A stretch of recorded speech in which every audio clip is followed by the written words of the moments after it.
ज्ञान, आप इस वक्त मौजूद कहां पर हैं और वहां पर हलचल क्या कुछ आप देख पा रहे हैं?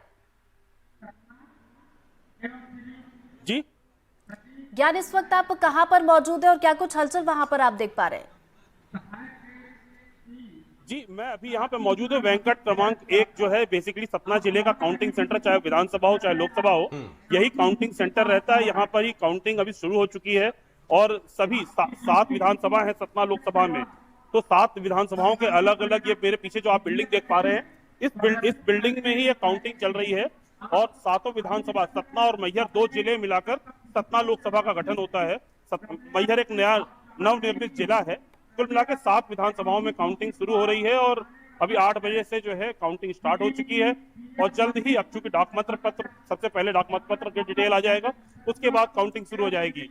सातों विधानसभा में, 2 विधानसभा में 20 टेबल्स का अरेंजमेंट है और बाकी में 18 टेबल्स का अरेंजमेंट है। जी ठीक, 18 टेबल और 20 टेबल, यानी कि 18 राउंड और 20 राउंड की गिनती होगी। और बैठने की स्थिति यह होती है कि बीच में टेबल लगी होती हैं, बगल में जाली होती है, जाली के उस पार होते हैं प्रत्याशियों की तरफ से असाइन किए गए एजेंट्स, वो बैठते हैं। तो ज्ञान, अब मैं आपसे पूछना चाहता हूं कि विंध्य के जितने लोग वेट कर रहे हैं सीधी, शहडोल, सतना, रीवा सीटों के नतीजों का, तो कब तक के लिए उन्हें वेट करना पड़ेगा और पहला रुझान कब तक, क्या उम्मीद?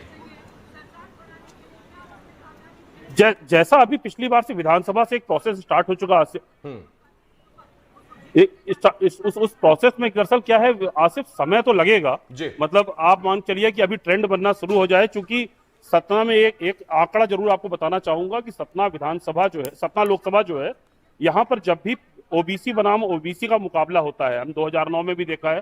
क्योंकि मैं बताना चाहूंगा आसिफ कि विंध्य क्षेत्र के अंदर हमेशा दलगत से ज्यादा जातिगत राजनीति होती है। तो इसलिए इस बार जो है कहीं ना कहीं पूरे एग्जिट पोल्स में भी सतना सीट को एक टाइट सीट बताया जा रहा है। हालांकि ये भारतीय जनता पार्टी का बहुत मजबूत बेल्ट है। विंध्य की 30 सीटें जो हैं, 30 में से 25 में इस बार विधानसभा में भारतीय जनता पार्टी काबिज है। तो इसलिए पूरी तरीके से लोग जो है, बहुत माहौल एकदम गर्म है और यूपी का एडजॉइनिंग है।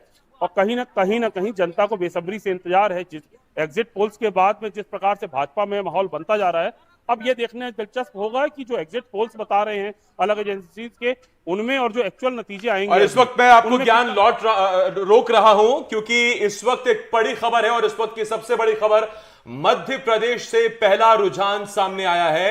एमपी में इंडिया गठबंधन को एक सीट पर बढ़त दिख रही है, यानी कि कांग्रेस एक सीट पर आगे दिख रही है। तो कांग्रेस, और चूंकि बीजेपी की जाहिर बात है कि 29 की 29 सीटों पर मध्य प्रदेश में बीजेपी लड़ रही है। हालांकि कांग्रेस लड़ी तो थी, 28 पर रह गई, 27 पर खजुराहो सीट सपा को दी थी। इसके अलावा एक सीट इंदौर से अक्षय कांति बम ने पार्टी छोड़ दी थी। तो सबसे पहली बड़ी खबर इस वक्त हम आपको बता रहे हैं, और जैसा हमने आपसे वादा किया था कि सबसे पहला रुझान और आखिरी परिणाम आप एनडीटीवी मध्य प्रदेश छत्तीसगढ़ पर देखेंगे। तो ऋतु, ये बड़ी खबर है इस वक्त कि मध्य प्रदेश में एक सीट पर कांग्रेस आगे चल रही है, और यह भी हम जल्द बताएंगे कि वो कौन सी सीट है जिस पर कांग्रेस आगे चल रही है। क्या वो राजगढ़ है, क्या वो रतलाम है, या फिर छिंदवाड़ा, ये देखना होगा ऋतु अभी।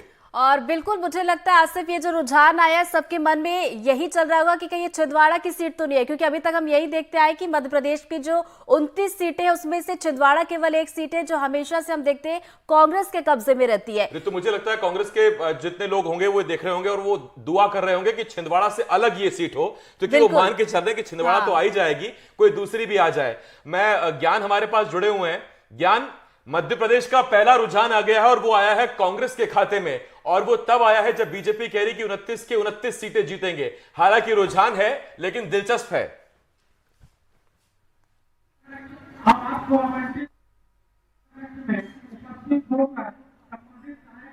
ये बड़ी खबर आ गई। देखिए, मैं ज्ञान लौट रहा हूं आपके पास। ग्वालियर सीट पर अभी कांग्रेस आगे चल रही है। अभी देखा ऋतु, तो ग्वालियर सीट है वो जहां पर अभी कांग्रेस के खाते में पहला रुझान आया है, यानी कि ग्वालियर सीट पर कांग्रेस के प्रत्याशी आगे चल रहे हैं। और जब हम ग्वालियर की बात कर रहे हैं तो वहां से प्रवीण पाठक कांग्रेस की तरफ से और भारत सिंह कुशवाहा बीजेपी की तरफ से चुनाव लड़ रहे हैं। और इसका मतलब यह है कि प्रवीण पाठक वहां से आगे चल रहे हैं भारत सिंह कुशवाहा को पीछे छोड़ते हुए, जबकि भारत सिंह कुशवाहा मंत्री भी रहे हुए हैं। तो ये बड़ा दिलचस्प हो गया है। अब ये देखिए, अब ये ऊपर नीचे चलता रहेगा।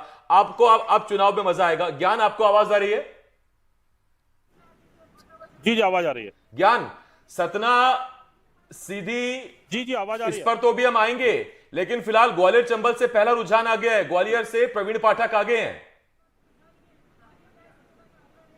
मैं बताना चाहूंगा कि देखिए अभी तो खैर बहुत जल्दबाजी होगी कुछ कहना, लेकिन रुझान क्योंकि मध्य प्रदेश में जिन सीटों को आंकड़ों में भी बताया जा रहा था, हम लोगों ने भी जो हमारे वरिष्ठ सहयोगी है जिनने पूरे मध्य प्रदेश में सर्वे किया था, उसमें ग्वालियर के ऊपर ऐसा कुछ मतलब जो बीजेपी की जो क्लोज फाइट जहां पर बताई जा रही थी उसमें जैसे छिंदवाड़ा थी, सतना थी, झाबुआ थी, रायगढ़ थी, अभी उन सीट्स का भी आने दीजिए रुझान थोड़ी सी, तो वहां ट्रेंड समझ में आएगा। ग्वालियर तो चूंकि भारतीय जनता पार्टी के तमाम कद्दावर मंत्री ग्वालियर से आते हैं, ज्योतिरादित्य सिंधिया, नरोत्तम मिश्रा, तो वहां पर ग्वालियर तो वैसे भी लग रहा था कि कहीं ना कहीं भारतीय जनता पार्टी आगे आएगी। तो अभी बहुत प्राथमिक रुझान है, तो अभी डाक मतपत्र के आ जाएं, बात करने के लिए ज्ञान कुछ तो होना चाहिए। पहला रुझान ही सही। मैं आपसे एक सवाल पूछता